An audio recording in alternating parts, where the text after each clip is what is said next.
Okay. Doing this on my phone. And because I know that the phone has better audio. Because audio sucks. My audio sucks. So I've talked to a friend, and she told me what I need to do. So, I've got this. Actually, it says it's best if you put it above eye level.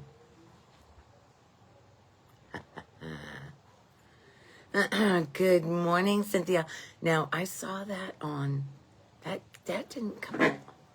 That didn't come up on my live.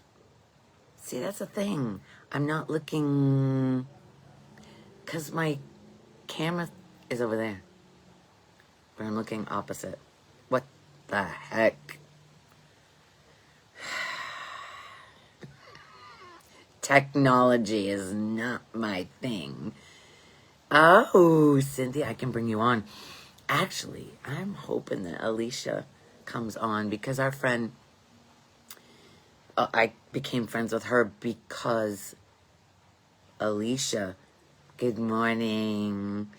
Alicia introduced me to me, and we became friends. Patty, she lost her battle with pancreatic cancer this week, and I've noticed that Alicia's been going outside a lot. She's in nature, and I wanted to talk to her about what's going through her mind, because when somebody close to you dies, especially close to your age,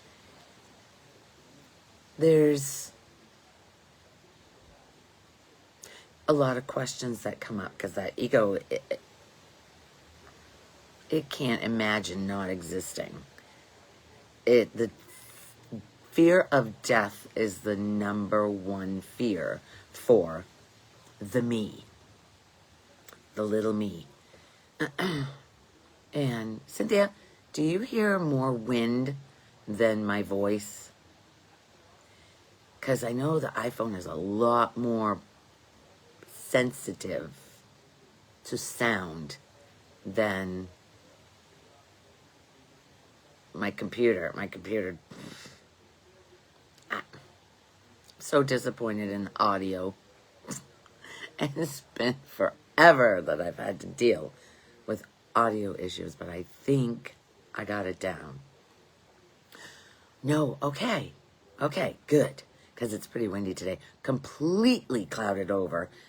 My sister-in-law and her sister-in-law are upstairs, and we took them to Boca Grande yesterday. God, it was beautiful. So windy, though. The windiest I've ever seen it there.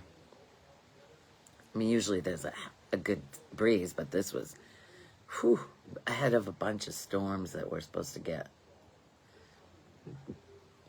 We need the rain so bad here, but it's their vacation. Actually, they're going to extend their vacation because Bon Jovi is coming to the Twisted Fork next weekend.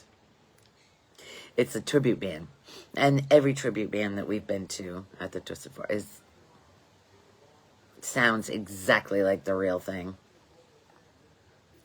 So,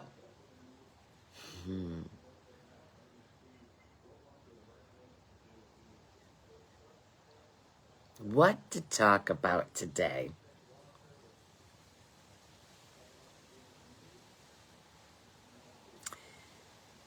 Peter's sister, Sissy, and her sister-in-law, Sherry.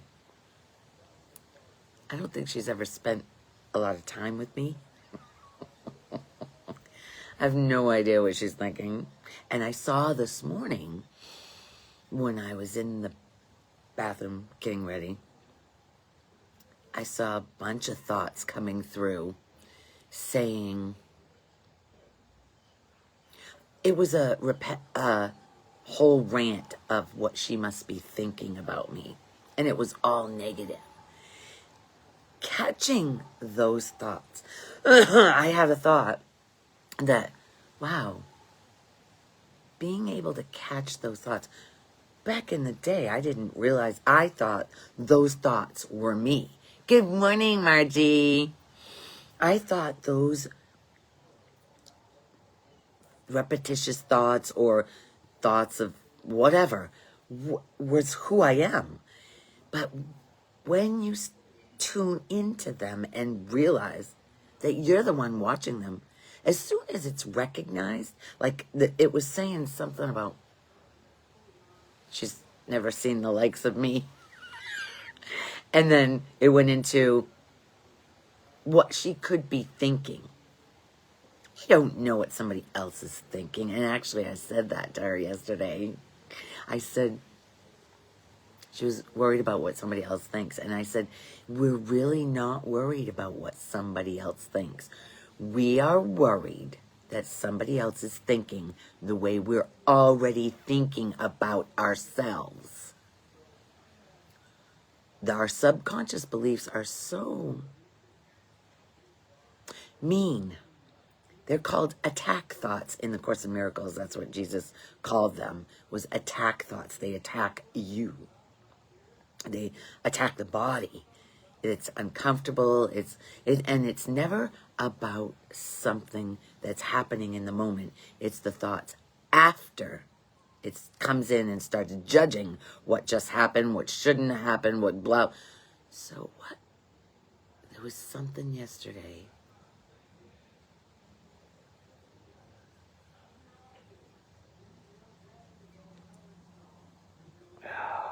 I'm trying to scan through the day. There was something that happened.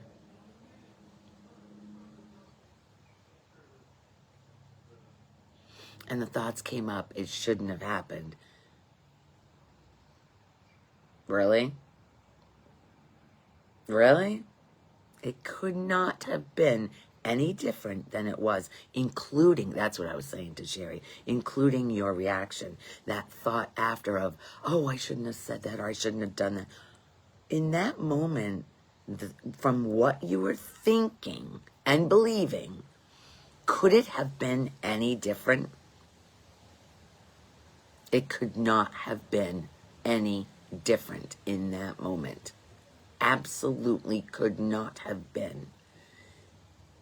And beating yourself out, that's what I was telling her, the one that's beating you up for it, saying it should be, that's attacking yourself. I asked her about her little girl. She's like, my granddaughter? I said, no, your little girl inside. Because I think I told you guys the first time I asked Christina about her little girl inside, her little girl, she's like, oh, that bitch, I hate her. Oh, I swear to God, I thought I was going to cry. Because I could feel the attack. And I said, that's you. Hating her keeps hate in you. That's basically my message. Is not hating yourself and not believing those thoughts that make you believe that you're a piece of crap, that you're worthless, there's something wrong with you. That worthiness piece, after I had that big awakening after talking to Mom and Dad, I was driving back from Portland or Falmouth. I was on the highway, and I remember noticing those thoughts and saying, wow, underneath it all is, I'm not good enough. Underneath every single subconscious thought and belief going on in there is all about, I'm not good enough. Oh my goodness. Then there's, seriously, that in the dream, in the story of Cynthia, Margie, like Kim, good morning, Kim, in the story of Lori, from birth to death, that timeline of the me, there's that story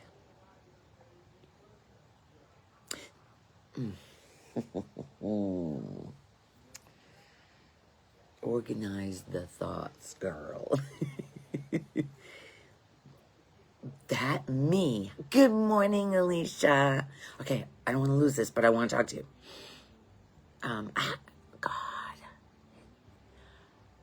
I could bring you on, Alicia. I know you probably just got out of bed. Give me a thumbs up if you want me to bring you on, because I think I figured out how to do it. If you want, you don't have to. Oh, you were at the property in Vermont. What a perfect place to go.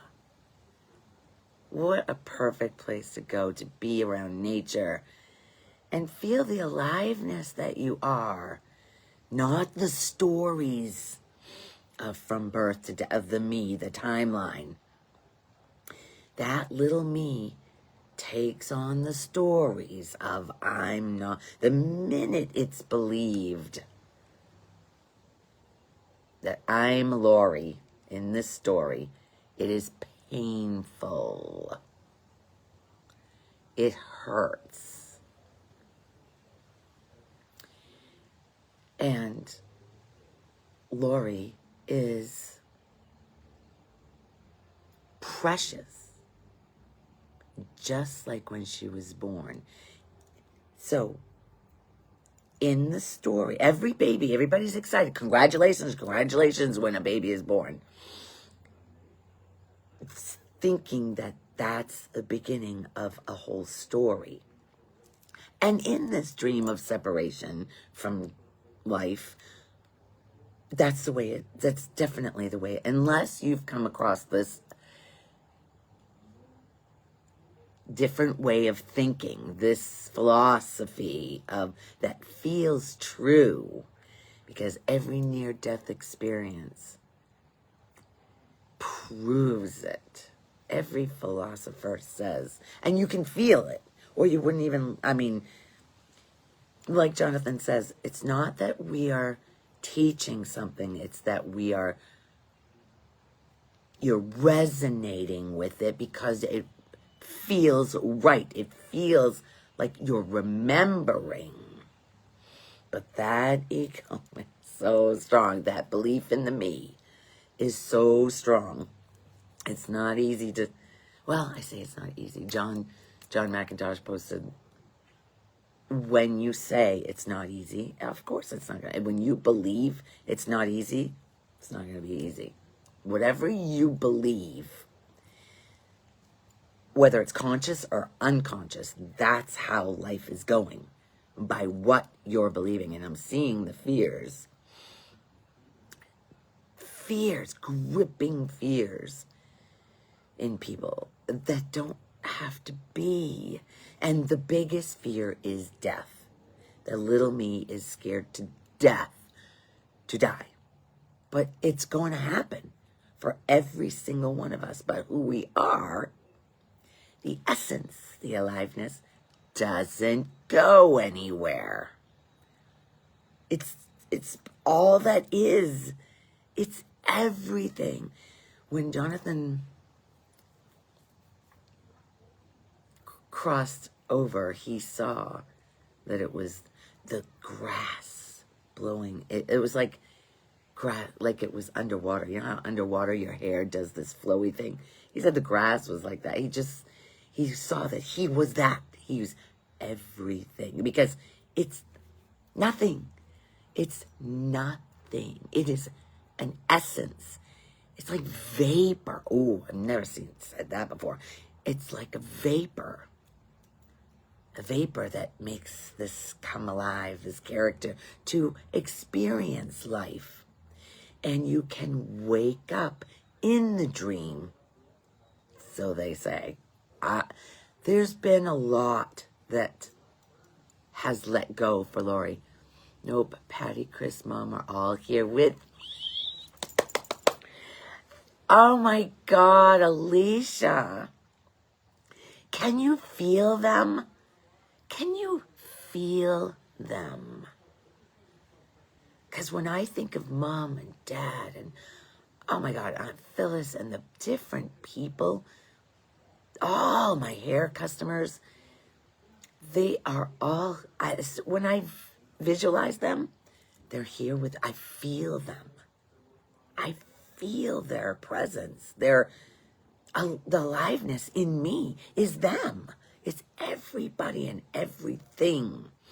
And the only barrier to that is the little me that judges everything as wrong, everything as a problem.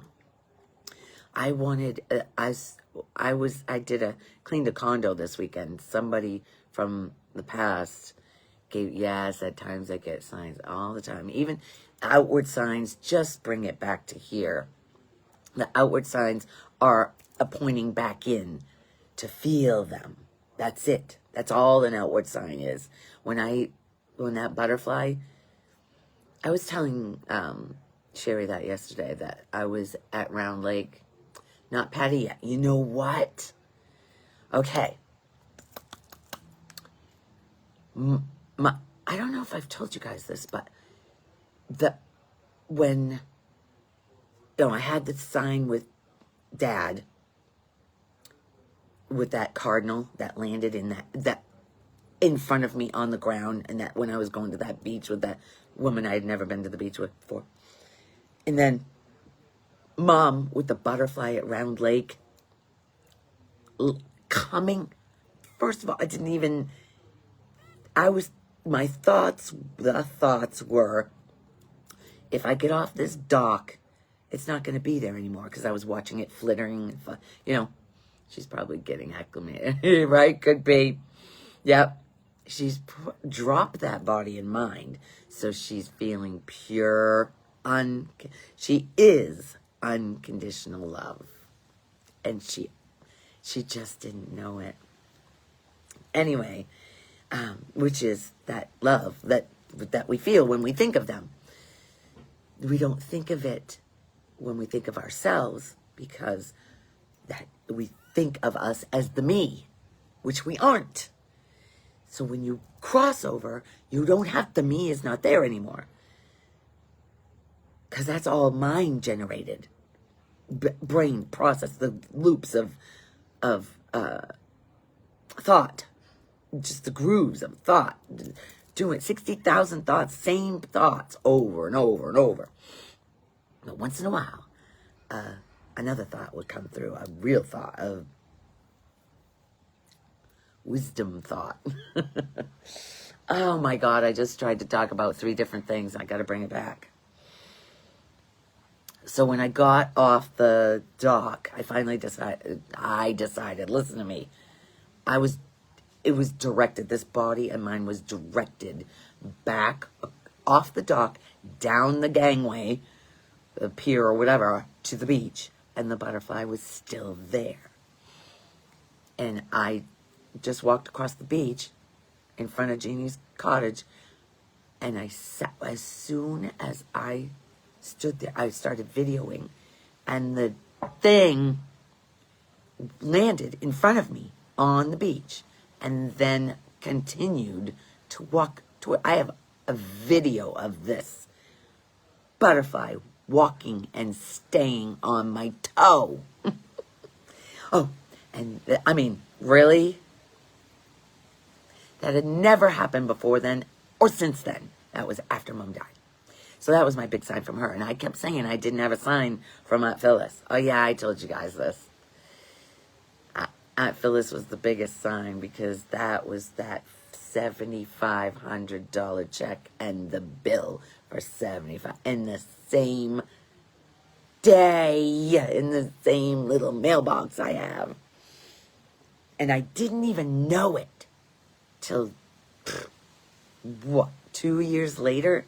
Aunt Phyllis, I didn't get a sign from Aunt Phyllis. What? That was the biggest sign, and I stood in my living room. It said my name, Lori A. Thibodeau, on that check. And I cried. Can I let go that much? The me. Can the me let go and let everything just be? no coincidences. There are zero. Every single thing that's happening in life is to show you something about you. It's trying to wake you up to the dream of separation. It's trying to get you back to realizing your true nature. And that's why you feel it so good in nature, is because we are that. We are nature itself. This seems dark, doesn't it? My face seems dark. Oh, you know what? I'm gonna turn this way. Better. Gonna lose the palm trees, but that's better. That's better, right? Okay. So, yeah, I was telling Sherry something. She was saying something that she did, and she was beating her ass. She was like, I can't believe I did that. Or it was horrible. She was beating herself up. I'm like, listen, that's hurting you. That's when you say terrible things to yourself, like I should have done something different. You can't have done anything different with what you were thinking and believing at, like the scam for me. With $30,000 gone. Oh, all that pain sitting in this living room. The pain of the thoughts of how stupid could I be? And how, I wouldn't listen to anybody. Best thing that ever happened to Lori. And not to Lori, for Lori, because Lori is not a victim. No victim. I am not a victim. Lori is not a victim. And I do the absolute best I can not to consider myself a victim, because it feels awful in the body. And your body has to pay for it, because the awful feelings get stuffed inside, and that's what makes you react to situations. And when you react to a situation negatively, you know you're believing your thoughts, and you're having a problem with what is. It's only your thought that's saying it should be different than it is. That's it. It's literally just one thought saying it shouldn't be this way. And there's a fight again. Breathe. Breathe and don't resist. That's the number one. Breathe and don't resist. Anything you resist is going to fight back. It's going to continue to be in your face. Oprah used to say, you get the tap on the shoulder, and then you get a slap in the face, and then you get the brick upside the head, which the scam was a brick upside. But it was the best thing to ever happen for Lori. And I'm not lying. Sitting here in this condo I could not go shopping. Shopping didn't fill that hole. Peter, Alicia says hi. He says hi. I couldn't go shopping. Watching TV didn't do it. It was just anything outside of me, outside of this body, was so uncomfortable. Watching a video, it was like nothing. Food, I wasn't eating. Oh my God, I am... Peter, Cynthia says hi too. Cynthia. He says hi. He's waving. Do you see it? What was he saying?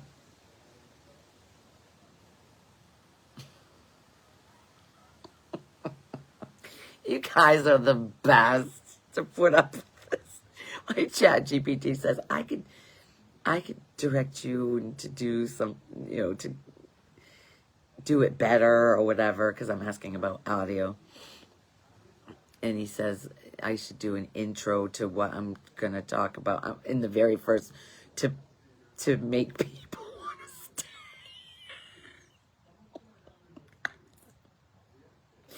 I don't know what's coming out of this mouth. I don't know why you guys stay. But I love you for it because it's fun. This hour on Sunday morning is the best. I mean, so is going to Boca Grande or whatever, or even going to school. This week's school was so fun. I'm telling you, every single day I had a blast. I was myself. The last day I was at Mariner High and I was talking with, laughter's the best, right? And who laughs more than I do? Hope Johnson does. But I laugh a lot. I mean, life, as you start losing and you becoming more of who you really are, who you've suppressed because you didn't think you'd be acceptable to the others, as you start losing that, you are yourself. No matter where you go, you're letting go of that keeps you down. And it's a reminder for others to be themselves. I'm telling you, with these high school kids, Friday was the best. I keep saying that every week. But I was in a class where this woman, she worked in the ESE department, but she also had her own, she ran a class that's like where kids can come. There was a name for it, where they can come to do work from it. No work was done when I was in this room. I said to her earlier before she left, because I was covering for her, but she was still there. There was a field trip going on. She had to go on. So, I laugh a lot too, even though I have crap, those dang thoughts. Okay, like that to keep me down. Okay, yes. Okay, Kim. Those thoughts.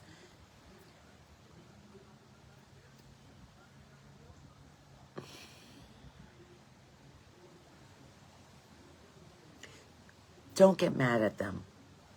Just notice them. That's it. Yes, laughing. Because life isn't as serious. When it's serious, when it seems really serious, like Patty's passing, me is like, oh my God, oh my God. When it gets serious, you know you're connected. You're in your thoughts. Come back to the heart. It knows. The heart knows that there's, and I'm looking at 1, 2, 3, 4, 5 hearts in front of me. It says, one friend can change your whole life. XOXO. It's a block that I got my iPhone on top of my computer to get it level. Whatever.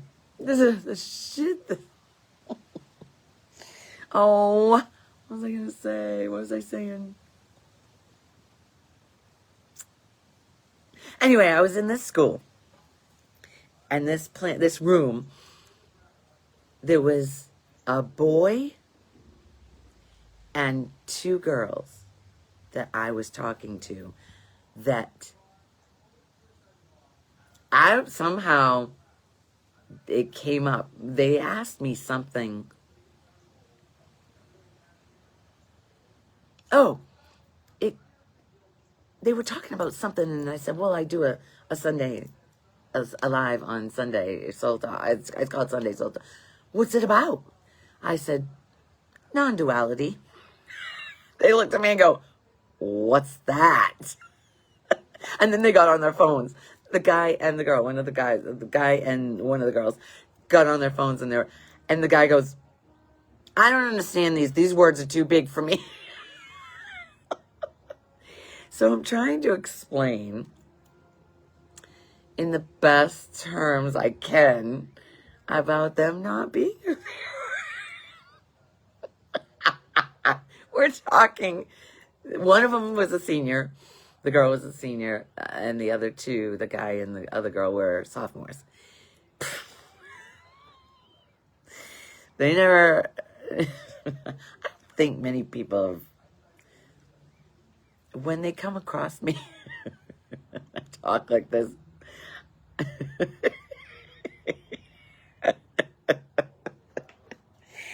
I can't imagine what they're thinking after they walked away, because the thoughts were probably going, who knows, but they could have been going, what? That was weird. That whole, but they all ask me, are you going to be here Monday? Are you going to be here the next day? I'm so glad you're laughing, Kim. Are you going to be here? There's a draw. There's a feeling. You remember. Because teenagers are that's when the first thoughts, usually the first thoughts of suicide come up, because it feels so painful to just, you don't know. You're just such a mess inside, all created by the thoughts and reacting to whatever's happening. Excuse me. It's just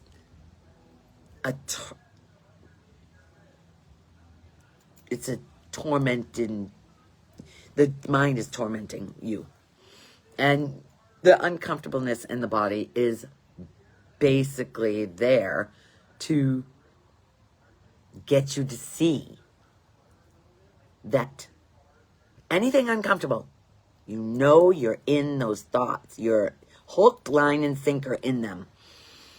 Let them go. Because when you're holding on like this, it's serious and you're angry. Let them go. Open the hands. Open the heart. Come down. They say the longest journey is from the 18 inches between the head and the heart. That's what, it's so true. Well, if you believe it. See, that's the thing. But just entertaining this idea, just know that you are changing. Whether it shows outside or not, inside you're every single day we are changing. Whether we know it or not. It's not the same every day. Just little situations, and hearing this message, it introduces a different thought process, a different, if your body is uncomfortable, because eventually you start being more comfortable than uncomfortable. So it's quicker that when the uncomfortable comes along, you feel, it's like, oh, okay, what am I thinking? What thoughts am I hooked? It's a hook. Because when the hook starts, like say you're going somewhere and you're someone who's timely and the other person isn't, and they're not on time. Brings me back to last weekend when Phoebe left. They were supposed to leave at 1, or she thought. They didn't leave for till 7:30 p.m. I don't know how Lori would be, because she was saying during that whole thing where she was helping get this on the road, thank God I'm not going. Oh my God. I don't know. But fighting it makes misery in your body. And the other person feels it like they've done something wrong. Nothing is ever wrong here. Nothing. It always works out exactly the way it's meant to work out. Always. And like Byron Katie says, and in all ways, every minute detail is exactly the way it's meant to be for your awakening, for the hardest person in your life to be with is your mirror. That is your mirror. That's why Peter cannot be with George. It's too much of a mirror. And he's not ready. You blame somebody for being a narcissist, 3 fingers are pointing back at you. Where are you, that narcissist? That's another label. When you label somebody, you negate them. When you label me, you negate me. That's why all the labels they put, ADHD, all the labels you put on somebody. What? My mother labeled me naive. So I believed that. That was a part of my... So then whenever I did something seemingly stupid or naive, there was like somebody pointing out, oh, Laurie, you know. And then there was a hating on Laurie within. So she would just feel awful. And now I see that anybody that has a problem with how I'm being, what I say, is theirs. That's not mine anymore. Oh, I can't even tell you. Because recently I had that thought that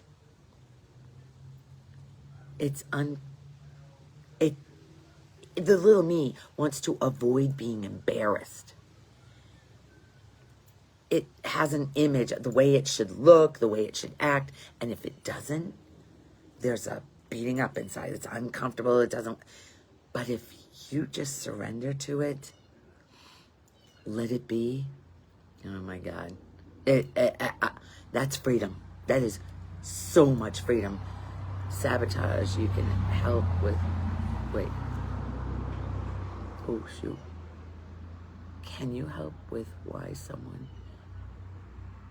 me would sabotage things for myself? I know it's completely different from what you're talking about, but for me it's kind of same as believing the thoughts, believing what some have drilled into me to believe. Yes, okay, yeah, okay. Our minds when we're little are sponges. They still are as you get older, but like there was some conspiracy theories that were mentioned yesterday at the beach, and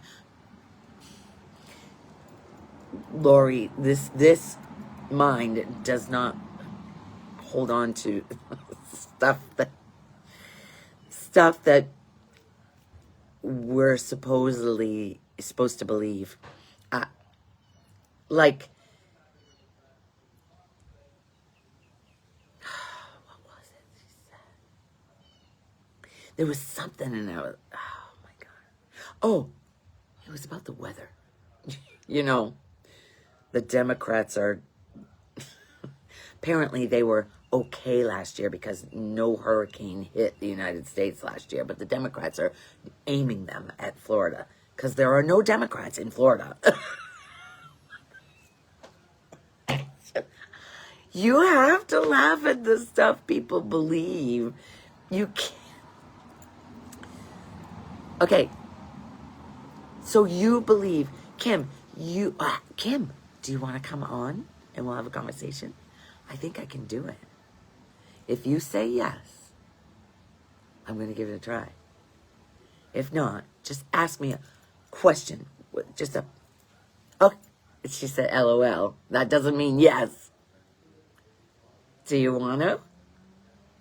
Because I see the two people on the thing. Anyway, so the question is, you're sabotaging yourself on purpose. Like the scam, I walked right into that. My kids, my parents, my husband, my sister, everybody close to me tried to tell me that I was being scammed. Everyone, Jeannie, anybody I met, even just met, they'd say, you're being scammed. I would not hear it. Everything is meant. Guess what? I just got a yes, but I don't know what it's... I don't know if it's delayed. I'm with grandkids. They might get loud. Oh, I see. Okay. So it would look like I sabotaged myself. The Laurie character sabotaged herself by not listening. I mean, my son even sent me, hi sis. My son even sent me a picture of the guy I thought was Frank.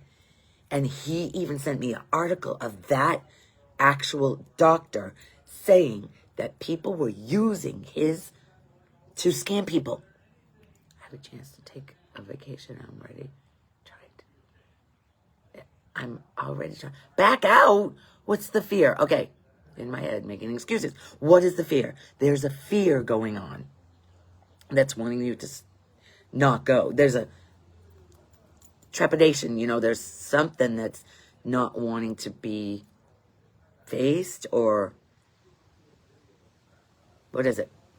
Can you isolate that thought? Anyway, so the scam, not listening to anybody, like putting a wall up. You guys are wrong. I'm right, and you're all going to see. I'm just helping somebody. I believed it. Took line and sinker. I thought I was going to show everybody they're all wrong, and I'm right. So I had to sit with all of that in this condo, in the dark, with nothing outside to distract me, because the thought of shopping made me ill. The thought of watching another video, just everything outside of me was just pushing me inside. That's what life is doing. It's trying to get you to go inside and realize who you really are. Oh, you're going to be with your girls. All right. I love you too, Alicia. Have a great day. Have a great Sunday. Will I disappoint the group? Will I bother others? Will I snore loud? So what? So what? That's the thing, Kim. You are you. Can you be yourself unapologetically? You snore. So what? So what? Own the snoring. Own it. It's not like that's what happens. It's not like you're trying to. Will I disappoint the group? The only reason you'd be disappointing the group is if you're not being you. If you're trying to be someone else. Can you let go and just be you? If somebody has an issue with you, it has nothing to do with you. Nothing to do with you. It's their inability, their uncomfortableness. If you say something and they think it's not proper to say, or whatever, that's theirs. If you say something and it hits their little girl inside, I wouldn't. It also has the opportunity for them to say, oh, I don't have to monitor myself. I can be myself. Unapologetically yourself. If you bother others, that's the best part of life. Because when somebody bothers me, so Kim, you're shy. Shy is basically feeling worthless. Afraid.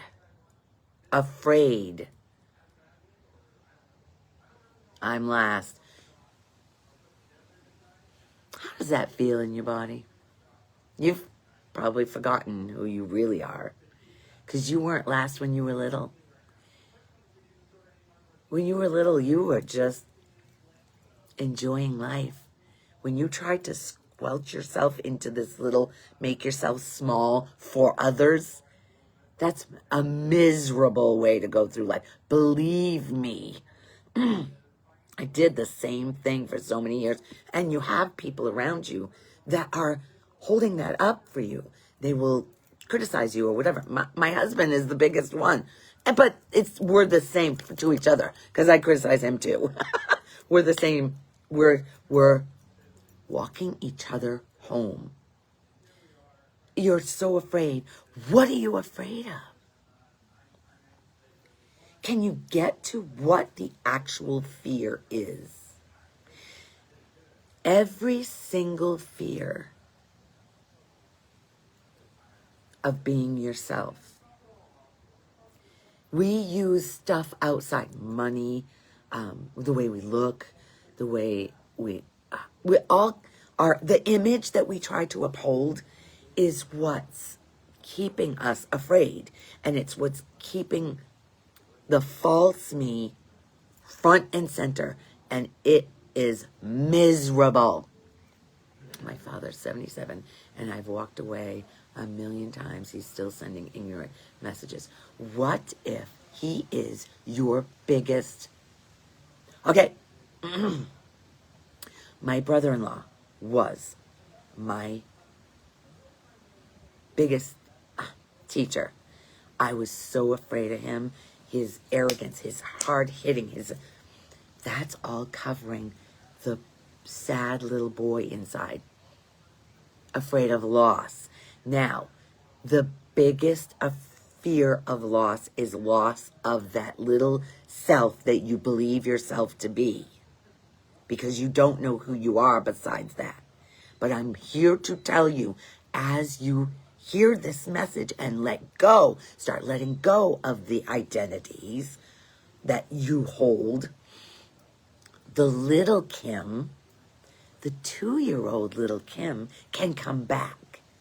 Like Jesus said something about you enter the kingdom of heaven as children. Children they never left it. There's no identity in a kid. You can say whatever, you will call them whatever. They won't react to it. You can call a 2-year-old the C word, a little girl. She's not going to care. Your mind has made it a meaning to everything. And none of it has to mean anything. And it's lightning. The minute something happens, there's a lightning reaction in the body coming from a thought that it shouldn't be, or that hurts me. You hurt me. I hear that all the time in the schools. He hurt my feelings. No, he did not. You hurt your own feelings. He woke up the feelings that are in you that are already hurt. We're walking around in bodies that have to deal with all this hurt because your mind says it shouldn't be this way. It's laughable, really. Afraid of loss. Now, loss is a constant in this timeline of birth and death. Loss is going to happen. That's why I knew that my parents were going to die before me. I didn't know. I mean, barring something tragic happened to me in my life, an accident, whatever, it stands to reason most times parents go first. I was not in any denial about that. And the way it happened, my mind saw the gratitude in it. That's why I've had no grief. When I think of yesterday on that beach, I smelled a cigar. When my dad was alive, I hated cigar smell. He ruined his car. The upholstery, the inside of his car was shit because of smoke. When you drove behind him, the car reeked of cigar smoke. It's the worst. But now when I smell it, there's still that initial, ew, a cigar. And then there's that second, there's my dad. I remember him and my heart just expands because he was the most amazing dad. But when I was younger, there was a resisting, fighting him because he was an alcoholic. And when I went to hairdressing school, after that, I didn't have a job right away. I was out trying to get one. And in the meantime, I would come back home and he would come home from lunch and go in the bathroom and he would crack open beers. I could hear them. So I called him on it. Because I counted them. And there were 2 missing every afternoon. Sometimes 3. So I actually had the courage to say something to him. And he denied. He said I was a liar. Oh my God. So right then, little Lori was like, my father called me a liar. Blah, blah. And there was a resistance of fighting against my dad. There was that. So your dad is not only that. He's being that for you. For you. You are not a victim of him. Once I realized my dad was not, I was not a victim of him, I started seeing the positive in him. Everybody loved my dad. He was fun. My laughter, my kindness comes from him. My wanting to help people comes directly from my dad. He'd laugh. Oh my God. I can hear his laugh. Just thinking about it makes me, he's right here. Where else could he go? He wasn't that body. When I saw him laying in that bed, but when I left the nursing home, he was alive. He was there. When I came back, he was gone. Body was still there, but he was gone. So whatever animated that body, where did it go? Where could it go? Back into the all that is. Because it's nothing. Your mind cannot put... What's the word I came up with recently? I didn't come up with anything. Your mind can't quantify what you really are. It's just the uncomfortableness in the body that makes you believe that, and whenever somebody hits that pain inside, that was, you've believed since you were little, you started...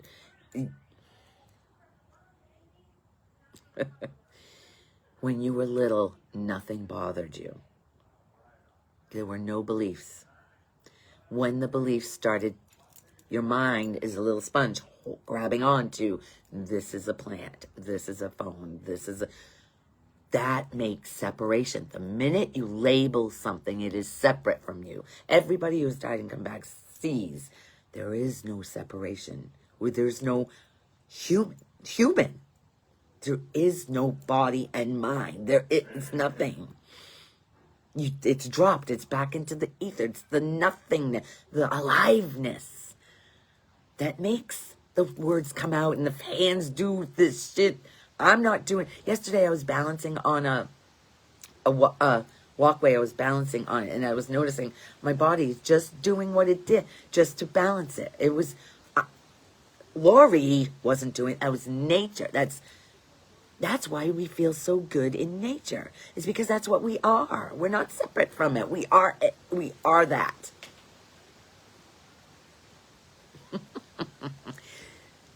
Did that answer your question?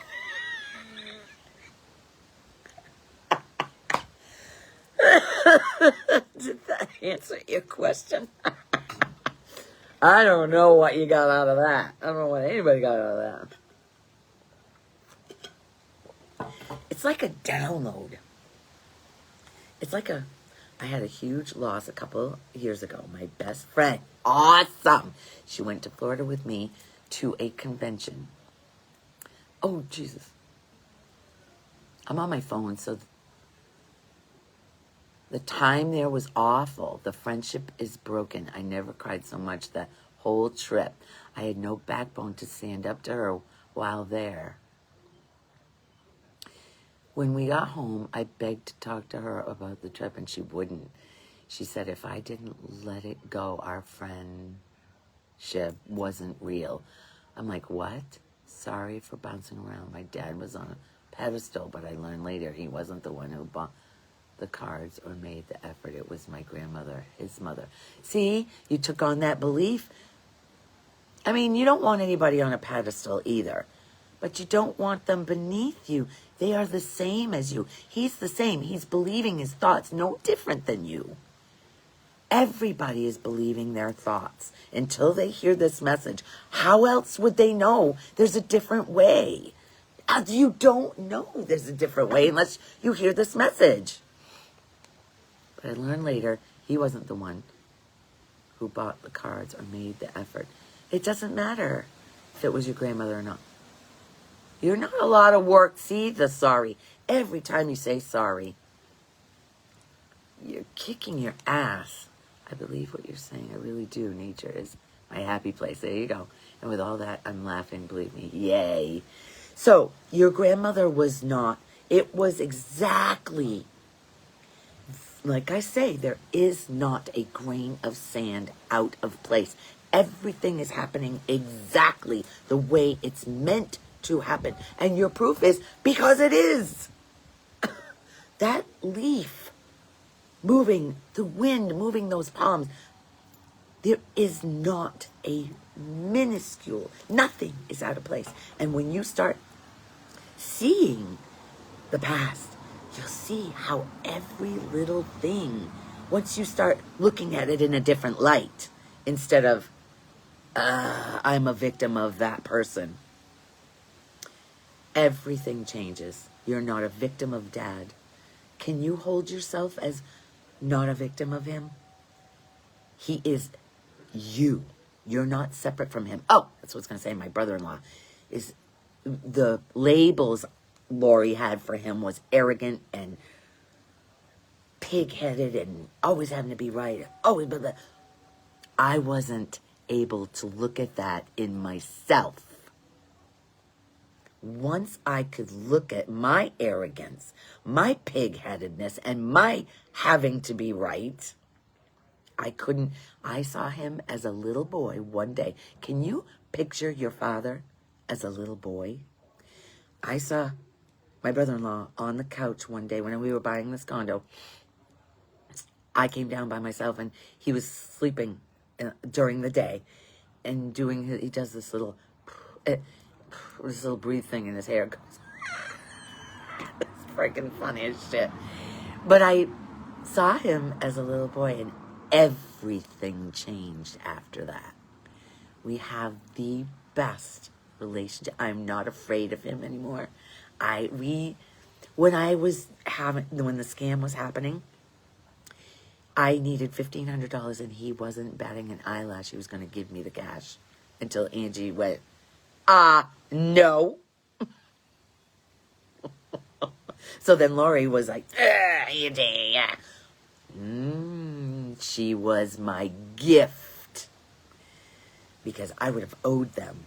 Thank God I couldn't get any more money. Peter took it all away.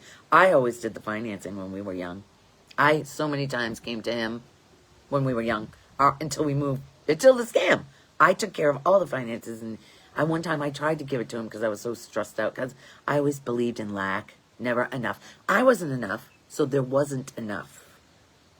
So I wanted him. He's like, you're doing such a great job. I don't want to add that to my... So I couldn't. But the scam took it away. He does it all now. Not all of it. I still do some, but just the automatic ones. Anyway, I do some. So, I have no idea what time it is. My computer. Oh, it's 9:50. 50. I can't see unless I'm moving. Oh, shit. 9:59. Perfect. I could just see the bottom. I didn't know if it was a 5 or what. Yay.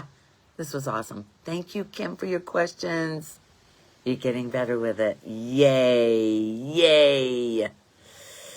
Just entertaining this message is different from what you were conditioned to believe.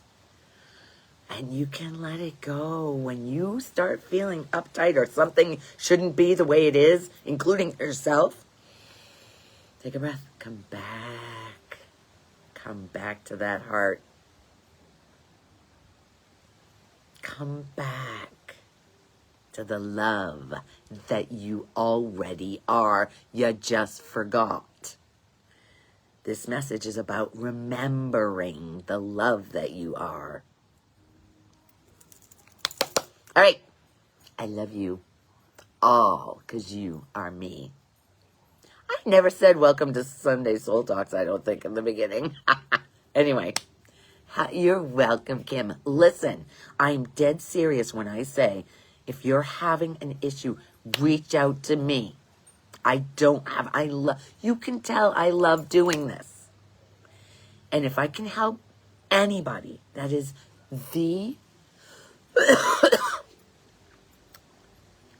I cannot tell you what it makes me feel.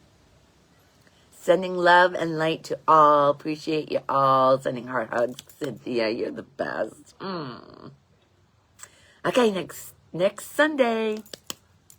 Love you. Bye. Oh, I'm on my phone. Finish.